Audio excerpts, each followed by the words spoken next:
What's going on, everybody? Eric Lindquist at Stokastic here on the Odd Chopper channel, coming to you with another edition of Lindy's Leans, Likes, Locks. Hit that like button, subscribe button, notification bell. Goes a long way for me on this video. Goes a long way for you. That way you become apprised whenever great content is going live here at our little neck of the YouTube woods. Still a little bit under the weather here, not feeling 100% here coming off of the weekend. It was fun, it was enjoyable, but also this is definitely not completely related to it. But either way, if you don't care about that, you care about my baseball plays. And so far, it's been all right. Randy Arozarena on Monday was really, really nice here. Tuesday, we're just kind of getting ourselves going. So I'm going through a number of the plays. I mean, Michael Busch ended up becoming, nothing because the lines were just absolutely insane once we had Frankie Montas traded after the fact. Hopefully you saw my message. I put that over in YouTube for you in the chat description box below. If there's ever updates, things I need to do, I'll put it on X or I'll put it in that YouTube chat. Just be on the lookout. Follow me at Eric Lindquist. But my night really is, just kind of getting going here. 7-3 Seattle money line looking pretty darn good. Did end up on Kansas City minus 1.5 pretty heavily, especially after we saw that lineup. It is god awful. We'll talk about some other stuff here. Trade deadline. It's passed. No big bats moving other than Jazz Chisholm, who is just double donging every single day. But Bet365, this is the good stuff, friends. But who? Pennsylvania, you guys just got Bet365 in your state. You can sign up for it down at the link below. Only if you're 21 and over. If you have a gambling problem, please call 1-800-GAMBLER. But again, Bet 5, get 150. Pretty great deal if you haven't signed up yet. Thank you, producer Jacob. Without further ado, let's get to the picks. Taj Bradley begins our day, and then nothing else because I get no information because God forbid. But coming off of the trade deadline, now the dust is settled. It's settled. We can start making accurate predictions on who the pitchers are going to be, when they're going to be showing up, how they're going to be showing up, and the Dodgers got better. Dodgers pretty much got Jack Flaherty, and that's the winner of the deadline by default. We'll talk more trade stuff as we accumulate sample size on a number of these guys in new uniforms, but in this one, Tampa Bay, Christopher Morel goes yard there on Tuesday in his debut there for the Tampa Bay Rays. That was cool. Miami, that lineup looks absolutely god-awful, and that's really what I want to cut to the chase of. Even if they absolutely find a way here against Tampa Bay, I don't really care. Every time I look at this lineup, an Angel loses its wings. Xavier Edwards, Jake Berger, Emmanuel Rivera, who did go yard, Jesus Sanchez, Jonah Bride, Otto Lopez. Tampa Bay minus 1.5 is the only way to even lean here. There's no other way to lean here. I know this line might be asinine. I'll revisit it tomorrow. If you have any questions about it, hit me up at Eric Lindquist. I'll let you know if I do anything here. A couple of southpaws on the mound here in Philadelphia. We got Nestor Cortez. We got Christopher Sanchez. Sanchez bringing up ad nauseum. Pretty good hard hit metrics and really good ground ball stuff. Right around a 60% ground ball percentage. He's pretty much had that all the live long day, and you need that against the Yankees with Judge, Soto, Stanton, and yes, now, Jazz Chisholm, he'll probably be in there even as a lefty up against lefties because he just keeps hitting the ball very far every time. I mean, this is insane. DJ LeMahieu, you may never see the light of day again. I don't know. Gleyber Torres. Just play Jazz at third and move on with your life, right? Just Gleyber Torres in the lineup every day. Cool. Good talk. Glad we had it. As for Nestor Cortez on the other one,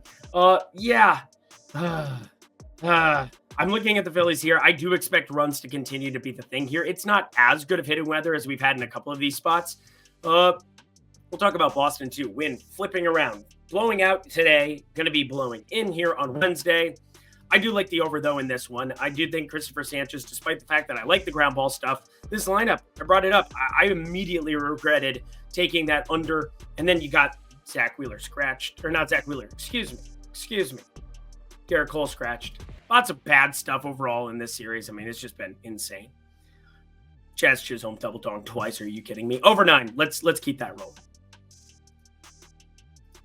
Toronto at Baltimore plus 1.5. I really don't have a lot to add here. Grayson Rodriguez, he's pretty darn good. But Toronto, without knowing who this starting pitcher is going to be, I do think it's going to be Ariel Rodriguez. And he's just coming off of getting slamboozled there. He pitched all of 1 inning, 43 pitches. They could turn around, recall him, have him pitch again here on Wednesday. He did get sent down after that Monday start, but considering it ended up being like a bullpen session, maybe they have him eat up some innings, or maybe I really don't know what to make of it. But Toronto plus 1.5 here.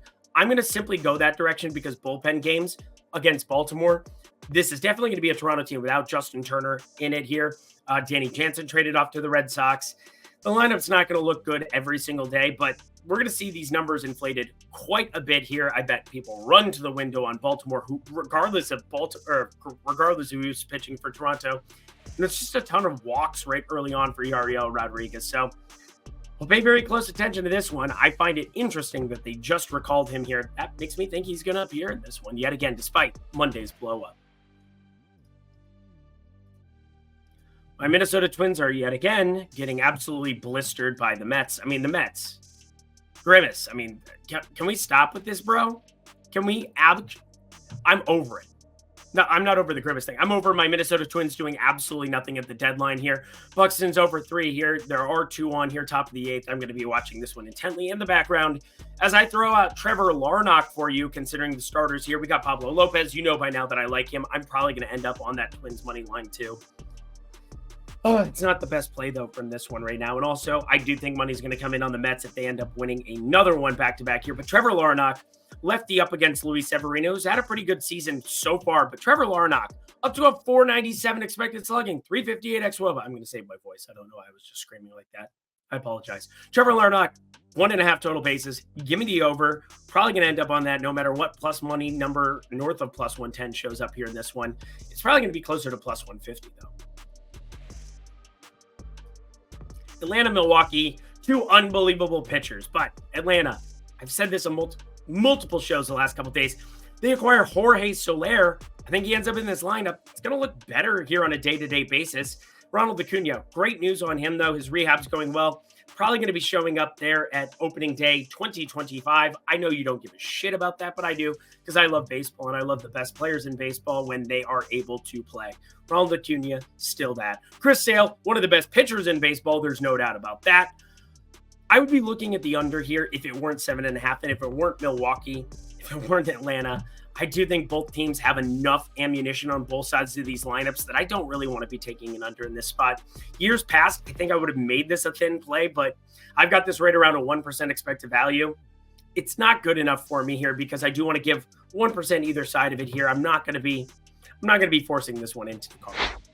If you do want to see what's on my card, though, you can do that by signing up at the link below. $14.95 weekly, $49.95 monthly for that Discord insider access. Plus, the OS premium tools. We're talking the Fantasy Optimizer for Prize Picks. And for Underdog, we're talking the Positive EV tool for every sports book under the sun. You can group it by state. You can group it by sports book. You can do everything your heart desires over in those OS premium tools. An amazing product. And again, less than $15 for a week of it. In addition to the Discord, what could be better? Oh, wait, I know. Trying it out for 20% off using promo code Lindy. Yes, Lindy. Look at that. I can spell my own name. Expert picks, Discord, premium tools, all in one package at the link below. Would love to see you there. Back to the picks we go. I'm going to make this quick. I'm going to make this easy. Brady Singer, Drew Thorpe. Actually, there's nothing good I can say about Drew Thorpe at the moment. Drew Thorpe is dust, and to dust he shall return. Now, he throws all these changeups, and that changeup, it is greatly graded by all the prospects. And again, I kind of took the bait, hook, line, sinker to some extent, but God, you got to find the strike zone. God, you got to find a primary pitch. Now the run line, it's inflated here on the Kansas City side because of everything I talked about here. Had a -106 ticket that I ended up converging down upon, ended up jumping on it again. Ended up becoming a lock for me in the premium Discord. Hopefully Kansas City can win by 2 on Tuesday. Otherwise, I and everybody in the premium Discord will be in a bad mood. But, we've seen now the White Sox are up 2-1 in the top of the 5th. I mean, what is even going on? But anyway, Brady Singer. Oh, I think I found myself a Brady Singer. He is always right there. Well, I hope he's there today, too, because Kansas City, they're the way better lineup. Better pizza. No, we can't say that bit. That bit's not very good. But this lineup today, Nicky Lopez, Miguel Vargas in the acquisition, Luis Robert, Andrew Vaughn, Gavin Sheets, Brooks Baldwin, Nick Senzel, Dominic Fletcher, Corey Lee. Let me know if anybody gets my Brooks Baldwin joke. Nobody? Texas St. Louis in this one. Andrew Heaney going up against, we got new pitcher alert. New pitcher alert. or something like that. Michael McGreevy, welcome to the major leagues here. Going to be making his debut here. He pitches for the Memphis Redbirds. Broke down a lot of his stuff. 1.34 whip at the AAA level this year. Last season, 1.47. But the one thing that's gotten markedly better, the strikeout stuff. In 109.1 innings pitched, that'd be 109 and a third, whatever. 96 strikeouts this season, had 134 to get to 96 last season, or actually 107 total. So 11 strikeout disparity. I think you'd get there in 25 more innings, just throwing it out there. Hashtag math. But anyway, Michael McGreevy, he is a highly touted prospect. He is a top 20 pick from 2021. But I don't know if I absolutely love the stuff. There's nothing really graded out all that well from his pitch mix. And then right around a 4.5 ERA. Ooh. Yeah, we're going to like an over here, my friends, because between him and then Andrew Heaney, who we know had strikeout stuff once upon a time in a land in a galaxy far, far away. But so far this year, hasn't looked nearly the same to me. Sitting around a 23.2% K rate. Yay. This was got 30% plus there. 40.7% hard hit that he's giving up on the year. Oh, and did I add? It is 100 degrees at first pitch tomorrow in St. Louis. I don't know why I yelled that. Next game. We go from an over to an under. We got Mackenzie Gore. We've got Zach Gallen. And without Lane Thomas in this lineup, it's going to look a little bit different here. Washington, Alex Cole. They end up, just having him show up, hits a homer immediately. Good for them. But 195 batting average in 14 batted ball events at the big league level this season. 247 expected slugging. He's going to become like an everyday guy against righties. So buckle up. It is what it is. James Wood out there too. He's striking out a ton, but 4.12 expected ERA. He's got to start lofting the baseball. And if you're not going to loft it against Zach Gallen, I think Zach Gallen's going to find enough strikeouts here. 23.5% K rate, 46.4% hard hit. I'm not feeling all that different. I feel great going up against Washington. Would be looking at the under of their team total here, but I don't have those numbers. I do have this one though, 8.5.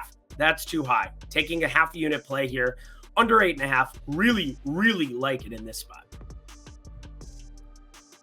Don't like anything here. Seattle, Boston, George Kirby, Brian Bayo. Bayo been pitching a little bit better. I mean, that's like the nicest thing I can say about him. The strikeout stuff still not there. It is what it is, but ground ball stuff continues to be the way that he gets by. Just to get by for a living, believe in everything. Why am I trying to sing? I have no voice. George Kirby, 283 ex-Woba. Really good stuff there as well. And yet, the weather, it's completely flipping. We have the wind that was blowing out, and now the wind is blowing in, and I see 9.5, and I feel like I'm missing something. But it's another high-scoring shootout here, and I think both teams might utilize some of the better bullpen arms. I'm going to pay very close attention to this one overnight, but I'm going to lean towards the under of 9.5 for right now. Have it on alert. Pay attention to the bullpen usage. If this ends up being something where Seattle doesn't utilize their main dudes for another day, Munoz specifically, they're closing out the game, I think the under 9, I might have to take a play on this one. So could have made this lean just made a lean for now. And right now, friends, Pennsylvania watch bet 5, get 150 in bonus bets as well as 50 spins. That is basically just 50 spins on the virtual slots over there with our friends at Bet365. It is one of the most reputable sports books worldwide. Yes, worldwide, but Pennsylvania specifically, it just launched, and all you have to do is bet $5, depositing at the link below, and you'll get $150 in bonus bets, plus those 50 spins I talked about. Only if you're 21 and over. If you have a gambling problem, please call 1-800-GAMBLER. Back to the picks we go. Kyle Hendricks, Nick Lodolo. If you had to absolutely fire something up here, of course, it's the Cincinnati money line here at minus 154, but Kyle Hendricks keeps on just trolling. I don't know what to make of it. He is constantly one of the worst pitchers in my model, but I mean, 15.9% K rate. Despite that, he does avoid the hard contact. 33.5% K rate. 33.5% hard hit. 15.9% K rate. Not missing bats at all. So correction there. But 7.1% barrel percentage. He's just finding ways to get by. But at minus 154, this is perfectly efficient. If you made me do anything, sure, make it a parlay piece. But I'm staying away from this game other than potential prop usage, of course, yet again. I got 2 plays, 2 likes coming up for you back-to-back, and then 2 props, one of which I'm pretty positive will end up on the card. But Pittsburgh, we do not have a number of, well, we do have a couple of different potential options here. Know the rules of your sports book. I bring this up all the time. Know where there is live action, regardless of whatever starting pitcher shows up. Now, sometimes you're going to get bit by it. Sometimes it's not going to go well. But at the same time, I think this is one that we're getting some lines knowing that it's more than likely, in my opinion, Martin Perez. It matches up to be his day. Now, we have TBA above you because it is very important for you to know it is not officially thrown out there. But Martin Perez lines up to be his start, 6th day of rest, whatever. 367 xWOBA, but terrible. 293 expected batting average, awful. I think everything across the board has me on an over of 8 because Martin Perez alone should not be getting this respect. Framber Valdez, this guy has been a headache. Hard hit like crazy, but has that 61.1% ground ball percentage. That's how he gets by. That's how he's always gotten by. But the strikeout stuff starting to dissipate. Sub 22% K rate this season on the year. I know he avoids the barrels, but there's enough ammunition here between Brian Reynolds, Joey Bart at the catcher position, probably going to be Yasmani Grandal for tomorrow, but the right side being his weaker side. Joshua Palacios, lefty, it is what it is. Brian Hayes probably going to be in there here as well. I think there's enough we'll get back 2-3 runs here from Pittsburgh, but Houston, by fatality, could have parlayed it with the -1.5, but I'm going to exercise caution and wait for the team total side of things because I think Houston puts up a lot of runs.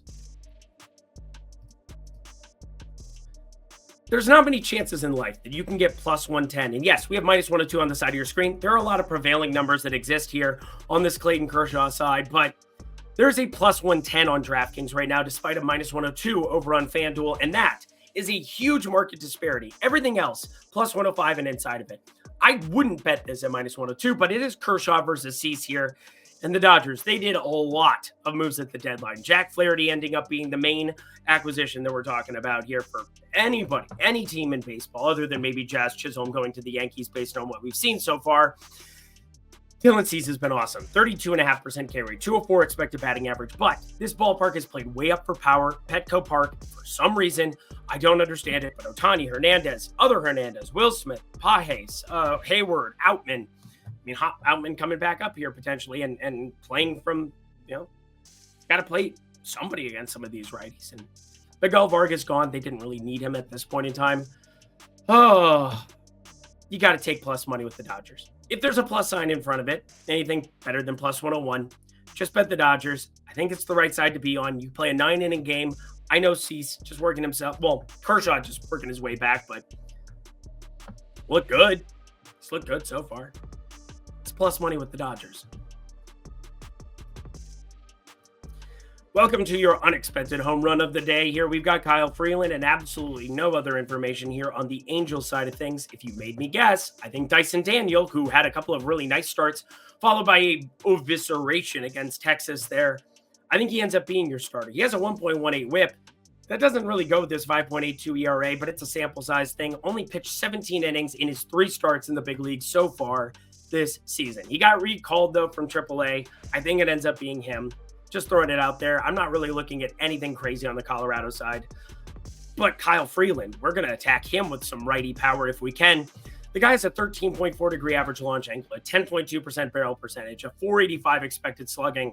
Everything looks perfect to fire up Logan O'Hoppe. 13.4 degree average launch angle, 477 expected slugging.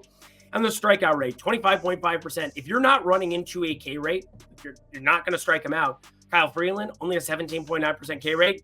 He is a lefty killer here. Logan O'Hoppe, anything better than plus 410 ends up being on the card tomorrow. And I'm not sure which of these two. And now I've started to break down 2+ hits. There's not a ton of situations. Didn't end up on that Brandon Nimmo one that I talked about on Tuesday. I thought we might be getting some better prices on it. Alas, earwax. That is from Harry Potter. But anywho, we've got Ross Stripling. We've got Logan Webb. And Ross Stripling's not good, but the price is definitely personifying that. As for Logan Webb, we know the ground ball rate can be way up there. But Lawrence Butler has been so impressive. Him and Brent Rooker here in this Oakland lineup.